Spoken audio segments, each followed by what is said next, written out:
नमस्कार दोस्तों, स्वागत है आपका स्टडी फॉर सिविल सर्विसेज में। वीडियो को पूरा देखिए। कोई भी आपका फीडबैक है, कोई सजेशन है, तुरंत वीडियो में कमेंट करके जरूर बताइए। अच्छा लगे तो वीडियो लाइक जरूर कर लीजिए और ऐसे वीडियो लगातार फ्री में पाने के लिए चैनल को तुरंत सब्सक्राइब कर लीजिए और बेल आइकन को जरूर टैप कर लीजिए ताकि आगे भी सारे वीडियो आपको मिलते रहे। यूट्यूब में फॉलो करते हैं तो प्लीज ये वाला फ्री टेलीग्राम चैनल जरूर ज्वाइन कर लीजिएगा। सारे नोटिफिकेशन, सारे अपडेट यहीं पे आते हैं, ध्यान रखिएगा। स्टडी फॉर सिविल सर्विसेज का कोई भी पेड ग्रुप अगर आपको ज्वाइन करना है तो सिर्फ 856480969606089753864455 यही नंबर है हमारे, सिर्फ जहां पे कॉल या व्हाट्सएप कर सकते हैं। इंस्टाग्राम पे हमारा पेज जरूर फॉलो कर लीजिएगा, स्टडी फॉर सिविल .सर्विसेज है। ट्विटर पे हमको जरूर फॉलो कर लीजिएगा, @स्टडी फॉर सिविल्स है। सारे क्वेश्चन अटेम्प्ट करिए और स्कोर अपना तुरंत कमेंट करके। नमस्कार दोस्तों, आप सभी का स्वागत है स्टडी फॉर एग्जाम्स में। दोस्तों, यह इलाहाबाद हाई कोर्ट का जो पेपर 2022 में आयोजित किया गया था स्टेनोग्राफर का, उसका यह ऑफिशियल पेपर है और इसके जो है ऑफिशियल आंसर की के अनुसार इसके उत्तर बताए जाएंगे। जैसा कि आप लोग जानते हैं कि इलाहाबाद हाई कोर्ट के स्टेनोग्राफर के पेपर में टोटल 100 प्रश्न आते हैं, जिसमें 4 सेक्शन होता है, हिंदी, जीएस, मैथ और इंग्लिश। तो आइए हम लोग सभी प्रश्न देखते हैं ऑफिशियल आंसर के अनुसार। निम्नलिखित में से प्राथमिक गतिविधियों की पहचान करें। मत्स्य पालन, बुनाई, कृषि, खनन और बैंकिंग।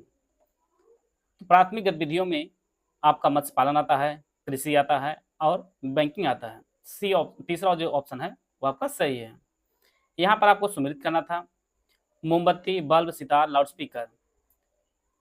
जैसा कि आप लोग जानते हैं कि मोमबत्ती जो होती है यह रासायनिक ऊर्जा को प्रकाश ऊर्जा में बदलती है। बल्ब जो है यह विद्युत ऊर्जा को प्रकाश ऊर्जा में बदलता है। सितार जो होता है यह यांत्रिक ऊर्जा को ध्वनि ऊर्जा में बदलता है और लाउड स्पीकर जो होता है यह विद्युत ऊर्जा से ध्वनि ऊर्जा में बदलता है। तो इसका जो तीसरा जो ऑप्शन है वो आपका सही है। आते हैं अगला प्रश्न लोग। यहाँ पर एक तरफ संगठन दिया गया, दूसरी तरफ मुख्यालय दिया गया है। आपको जो है सही सुमेलित जो है पहचानना है। आप लोग जानते हैं कि नाटो जो मुख्यालय है यह ब्रुसेल्स में है। सार का जो मुख्यालय है यह काठमांडू में है।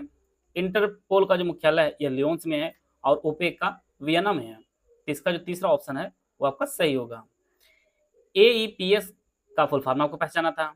AEPS का जो फुल फॉर्म होगा वह आर्कटिक इन्वायरमेंटल प्रोटेक्शन स्ट्रेटजी होगा। डी जो चौथा ऑप्शन है वो आपका सही है। यहाँ पर यह रीजनिंग से रिलेटेड कुछ प्रश्न है, इसको मैथ में भी हम कह सकते हैं। ज़्यादातर रीजनिंग में ही इस प्रकार के प्रश्न पूछे जाते हैं। तो यह देखिए 4 का नाम 4, 4 दुनिया 4 और 8 त्रिक 24, 24 चौको 96, 96 बच्चे और फिर जो है यहाँ पर 480 छक्का का 6 बार गुणा करेंगे हम लोग, तो यह 2880 आ जाएगा। इसका जो ऑप्शन चौथा है वो आपका सही हो जाएगा। 2011 की जनगणना के अनुसार किस राज्य या संघ क्षेत्र का जनसंख्या घनत्व सबसे अधिक है? सबसे अधिक आप लोग जानते हैं कि दिल्ली जनसंख्या घनत्व है। ये ऑप्शन इसका सही है। भारतीय राष्ट्रीय मानव विकास रिपोर्ट 2011 के अनुसार किस राज्य का सर्वाधिक जो है मानव विकास सूचकांक में है? तो ये आपके गोवा का जो है सर्वाधिक HDI है। तीसरा जो ऑप्शन है वो आपका सही है।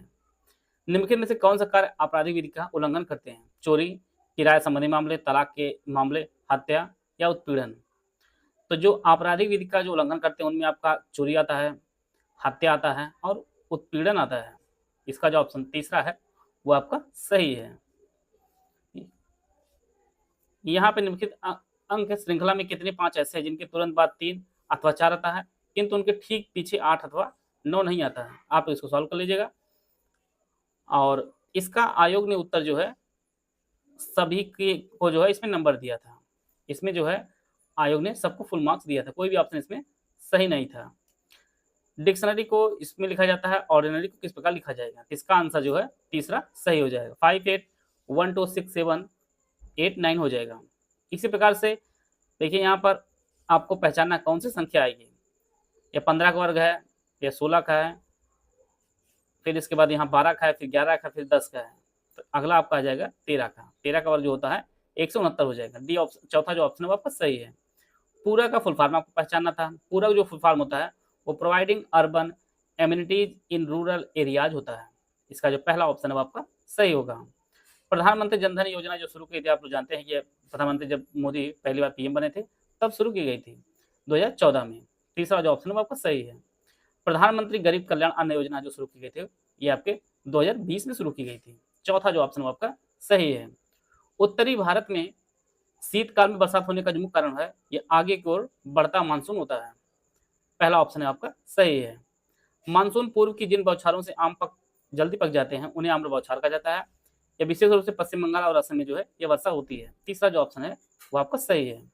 यूएनओ द्वारा जो एसडीजी इंडेक्स जो टोटल जारी किए जाते हैं वो टोटल जो आपके 17 हैं। 17 जो है एसडीजी इंडेक्स है। संधारणीय विकास लक्ष्य जो टोटल हैं ये आपके 17 हैं। बी ऑप्शन इसका सही है। यहाँ पर कुछ उपग्रह के नाम दिए गए, इनमें आपको पहचानना कौन सा उपग्रह जो है भारतीय उपग्रह है। इनमें जो भारतीय उपग्रह हैं वो आपका कल्पना 1 है, फिर आपका IRS है, फिर आपका स्पुतनिक 1 है और एडुसैट है। तो डी ऑप्शन जो चौथा ऑप्शन है आपका सही है। इनसैट जो है भारत का नहीं है। मुगल शैली की लघु चित्रकारी स्वदेशी थीम और शैलियों का मिश्रण थीम और शैलियों के साथ है, पर्शियन और उत्तरी यूरोपी का। पहला जो ऑप्शन है वो आपका सही है। सभी जितने भी ऑप्शन बताए जा रहे हैं, जो आंसर बताया जा रहा है, ये सभी जो है ऑफिशियल आंसर की जो आई थी उसके आंसर बताया जा रहा है। पृथ्वी की सतह पर ठंडी वायु के एक परत के ऊपर उष्ण वायु की एक परत हो जाती है, यह तापीय प्रतिलोमता कहलाती है। इसका तीसरा जो ऑप्शन है आपका सही है।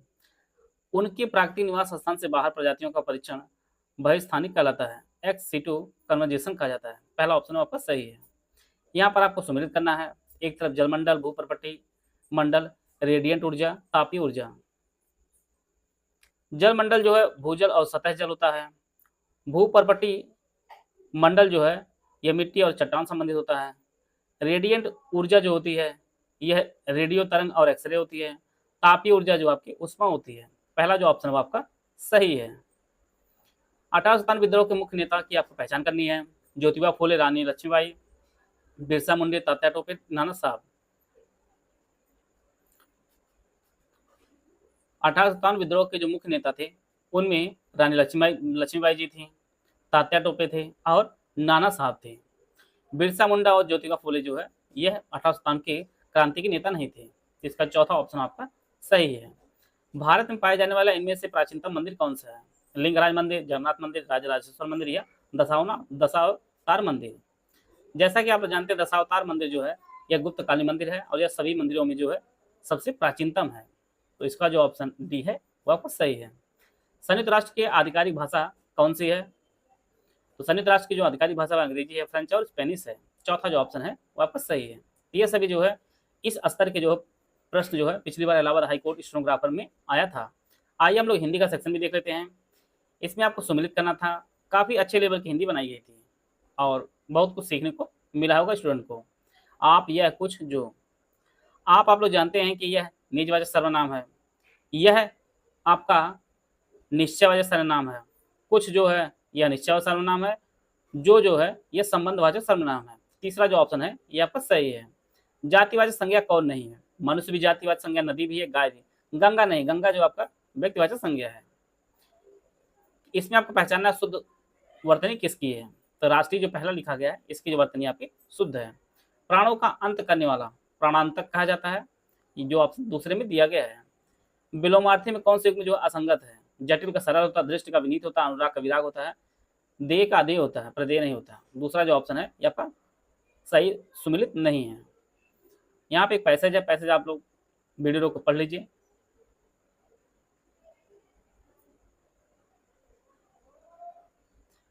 कल का तात्पर्य जो होता है वो पुर्जा होता है। कल जो शब्द होता है इसका जो अनेकार्थी होता है उसमें पुर्जा भी होता है। ये ऑप्शन इसका सही है। सजीव पूजा जो है यह मनुष्य पूजा होती है। आप पूरा पैसेज पढ़ेंगे इसमें लिखा हुआ है। निम्नलिखित में से मूर्खों का क्या काम होता है? आदमियों की तिजारत करना ये आपका मूर्खों का काम है। यहाँ इसकी जो पहली लाइन में ही लिखा हुआ है। इसी प्रकार से निम्नलिखित में से किसकी प्राप्ति से जीवन का आनंद नहीं मिलता है? सोने और चांदी जो है जीवन का आनंद नहीं मिलता है। यहाँ पर लिखा हुआ सोने और चांदी की प्राप्ति से जीवन का आनंद नहीं मिलता है। किसके बिना कला कौशल के विचार और चिंता व्यर्थ है? मजदूरी के बिना। डी ऑप्शन इसका सही है। स्वर्ग प्राप्ति की इच्छा नहीं होगी यदि अपना काम मिल जाए। अपना काम सबसे अच्छा होता है, सभी को प्रिय होता है। परिमाणवाचक विशेषण का उदाहरण कौन सा है? मन, अनाज, यह जो एक परिमाणवाचक विशेषण का उदाहरण है। गुणवाचक सर्वनाम का उदाहरण कौन नहीं है? इसमें भी आयोग जो है फुल मार्क्स दे दिया था। इसी प्रकार से आपको सम्मिलित करना था। दुस्साहस में आप जानते हैं कि इस प्रकार से इसका जो है दुस्साहस में अगर दो पार्ट आप करेंगे तो जो पहला पार्ट होगा यह इस प्रकार से दुष हो जाएगा। दूसरा आपका दुख है,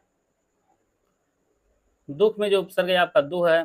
इसी प्रकार से दुर्गुण में दुर है और दुष्काम में दुष है। तो इसका चौथा ऑप्शन आपका सही हो जाएगा। निर्वासन में उपसर्ग आपको छानना है तो निर्धन वासन होता है, तो इसमें जो है निर उपसर्ग होगा। चौथा जो ऑप्शन आपका सही है।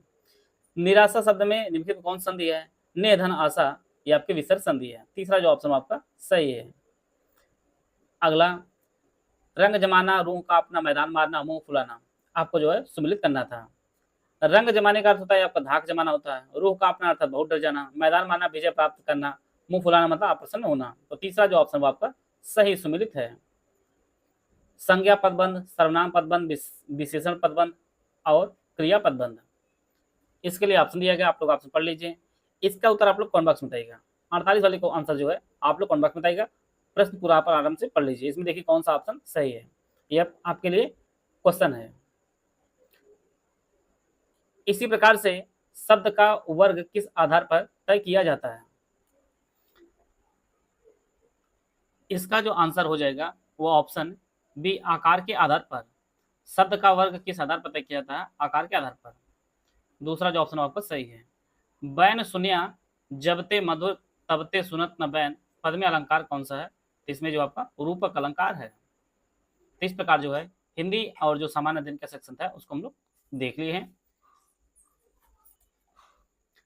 आप लोग बताना चाहता हूं, study for civil service app पर आपको Allahabad high court, stenographer, junior assistant, driver, group D के जो वैकेंसी निकली 3306 पद, उसके लिए हमारा जो है कोर्स शुरू किया गया है। यह जो कोर्स है ये आपको स्टडी फॉर सिविल ऐप है, इसे आप प्ले स्टोर से डाउनलोड कर लीजिए और यह जो हमारा कोर्स इसे परचेज करके जो है आप अपनी तैयारी को बेहतर कर सकते हैं। अब तैयारी बेहतर करके जो है एक सीट आप सुरक्षित कर सकते हैं। मिलते हैं नेक्स्ट वीडियो में, तब तक जय हिंद, जय भारत। इसका जो लिंक है वीडियो के कमेंट बॉक्स में पिन भी कर दिया गया है।